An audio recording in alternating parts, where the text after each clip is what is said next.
Yo. Si je vous fais cette vidéo, c'est pas pour vous parler de PAL ou de bilan de lecture que j'ai lu, mais plutôt pour vous faire un bilan. Nous sommes en mois de janvier, donc un bilan de mon année 2022, des lectures que j'ai fait, mais un bilan plus général sur tout ce que j'ai fait en 2022. Et puis parler évidemment des résolutions de 2023 qu'on espère tenir. Et évidemment de prochaines sorties ou prochaines lectures que j'aimerais bien faire au courant de l'année 2023. Donc je vais commencer avec un petit bilan de 2022 et pour ça j'ai un petit carnet. Comme beaucoup de personnes qui adorent la littérature, la lecture, on aime les carnets. Donc dedans je note mes résolutions de l'année passée, mon bilan de cette année, ce que j'ai accompli, et je note aussi mon évolution dans ma PAL, voir si elle diminue ou si elle augmente. Donc voilà, pour 2022, j'avais comme résolution de diminuer ma PAL, ce que j'ai réussi à faire, de publier ma nouvelle, ce que j'ai fait aussi dans le livre que vous voyez juste là à côté de Belle, le recueil 1001 souvenirs que j'ai fait avec des auteurs de la formation Licard. Je voulais écrire un roman et réussir à le publier en 2022. Malheureusement, ça n'a pas été possible puisque je travaille, je fais plusieurs petits CDD en médiathèque et là j'ai renouvelé pour un gros contrat d'1 an. Et donc du coup, c'est complètement catastrophique. J'ai quasiment pas écrit cette année. Par contre, j'ai énormément lu, donc ça se sent en fait. Je suis passée de 300 lectures à 700 lectures, mais du coup, j'ai pas écrit un mot. Donc c'est une grosse catastrophe. Sinon, je lui avais mis que je voulais voyager, ce que j'ai fait. Je suis allée dans les Alpes en vacances de ski, et puis je suis allée à Athènes au mois de septembre avec mon compagnon, donc oui, c'est coché. Je voulais atteindre les 1000 abonnés sur Instagram, c'est un objectif que je m'étais fixé. Je m'étais dit, bon, quand tu aurais atteint 1000 abonnés, ça sera déjà petite victoire pour toi, et c'est fait. Je suis actuellement à 1110, je crois, quelque chose comme ça. Donc je suis plutôt contente, un des objectifs est atteint. Et j'ai mis ouvrir ma chaîne YouTube. Ce que j'ai fait. Et je suis assez contente de moi parce que j'ai réussi à être à peu près régulière, à en sortir au minimum 2 par mois, la PAL et puis le bilan du mois. Et même en sortir plus de temps en temps, surtout là ces derniers temps. J'ai réussi à faire des avis sur les événements auxquels j'ai participé, comme le Hellfest, les 30 ans de Disneyland ou alors le concert de Drag Race France. Je suis assez contente de moi, je dois l'avouer. J'ai beaucoup de mal à me discipliner, à faire des choses très régulièrement. Donc là, avoir réussi pour moi, c'est une très bonne chose de fait. Pour ce qui est des lectures, donc justement, je vous en parlais précédemment. J'ai une croissance exponentielle de mes lectures et je vais m'expliquer pourquoi. Mais d'abord, quelques chiffres. En 2001, j'ai lu 161 ouvrages. En 2021, j'ai lu 314 ouvrages. Et là, en 2022, on est à 711 ouvrages. Je m'explique. Quand je dis ouvrage, c'est tout type, que ce soit roman, manga, essai, BD, peu importe. Donc voilà. Donc, comme on peut le voir, je suis passée de 160 à 310 quasiment, même un peu plus, jusqu'à 710. Donc oui, j'ai une grosse montée, mais il y a des explications pourquoi. Tout simplement parce que j'ai l'accessibilité qui est très différente selon ces années-là. En 2020, j'étais caissière dans un Super U. En 2021, j'ai lâché justement être caissière pour devenir médiathécaire. Donc là, on a vu une grosse hausse, surtout à la fin de l'année. Et puis après, en 2022, j'ai été médiathécaire pendant toute l'année. Alors non, ce n'est pas le fait d'être médiathécaire qui m'a permis de plus lire, dans le sens où les médiathécaires lisent toute la journée. Pas du tout. Bien au contraire, on n'a pas que ça à faire. En revanche, ça m'a permis une accessibilité du livre beaucoup plus facilement, puisque justement j'ai les livres sous la main. Quand je vois les nouveautés, je les mets de côté et je les lis pendant ma pause déjeuner.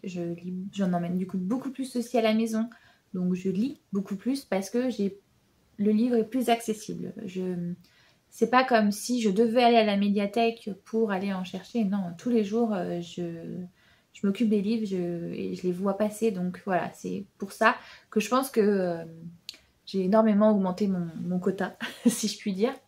J'ai pas fait ce partenariat, nous ne sommes pas beaucoup cette année. Donc l'année prochaine, je vais en faire quelques-uns, mais ça on parlera après pour 2023. Mais voilà, c'est surtout ça, c'est énormément de nouveautés, c'est énormément vouloir connaître le fond de la médiathèque. Donc j'ai dévoré à fond le ballon. J'ai commencé du coup 2022 avec 309 livres dans ma palle personnelle. Et malgré les 711 livres que j'ai lus, comme je vous ai dit, qui viennent quasiment tous de la médiathèque, du coup, en décembre, à la fin de décembre 2022, il me restait 216 livres dans ma palle. Alors oui, c'est une énorme diminution, presque une centaine de livres, mais ce n'est absolument pas suffisant, parce que encore là, je ne parle que des livres physiques, je ne parle même pas de mes livres numériques. Et là, du coup, c'est une grosse attaque. Donc oui, j'ai bien diminué ma palle, mais va falloir que je la diminue encore drastiquement. Et je sais pas comment je vais faire parce que, en fait, dans ma palle, j'ai aussi une énorme, par là, que vous ne voyez pas, une énorme collection de livres type classique. J'ai la grosse collection des romans classiques.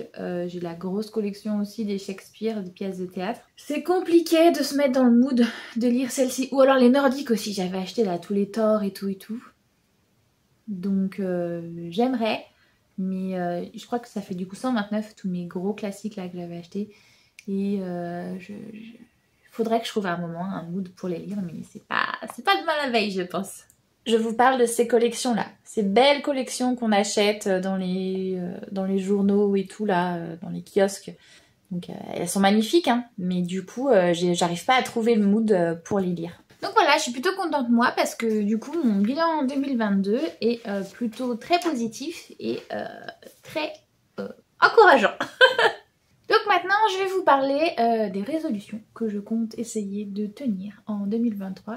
Évidemment, les résolutions, j'ai essayé de les mettre avec des objectifs atteignables parce que souvent on se fixe des objectifs du style, je sais pas moi, arrêter les réseaux sociaux ou arrêter de fumer ou faire du sport, avoir un body summer et tout. Mais ça c'est des résolutions qu'on ne tira jamais. Donc je suis partie du principe que je voulais maintenant justement faire des résolutions step by step, de manière à ce que je puisse les atteindre. Parce que moi, je suis typiquement une personne qui adore faire des listes, mais qui se met la pression aussi.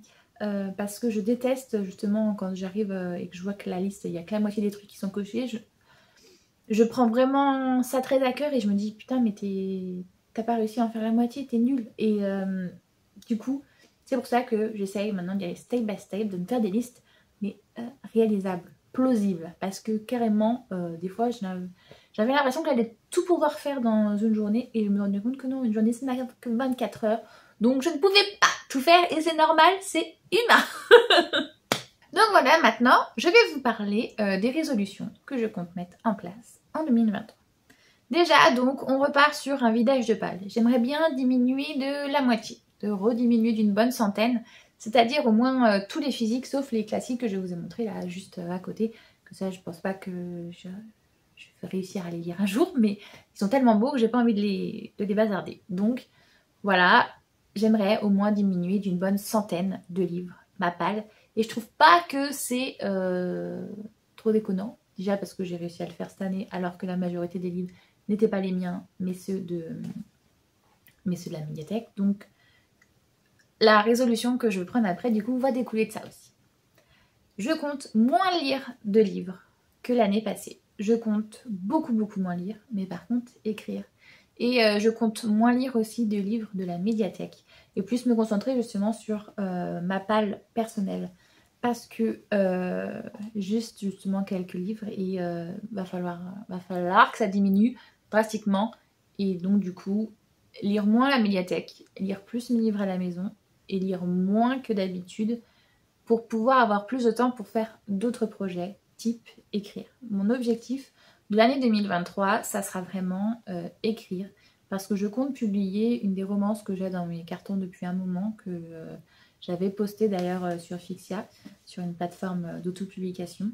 Donc là, je l'ai repris justement au mois de décembre dernier. Je l'ai repris, je l'ai retraité, je l'ai envoyé en bêta lecture. Elle va repartir dans une autre bêta lecture en janvier, en février. Et après, ça sera réécriture, correction et j'espère pouvoir la publier d'ici septembre 2023. Donc voilà, ça c'est un de mes gros objectifs de l'année 2023, plus tourné vers l'écriture que vers la lecture. Donc, je vous ai parlé du fait de vider la palle, du fait de moins lire, de plus écrire, de publier une envie d'apprendre.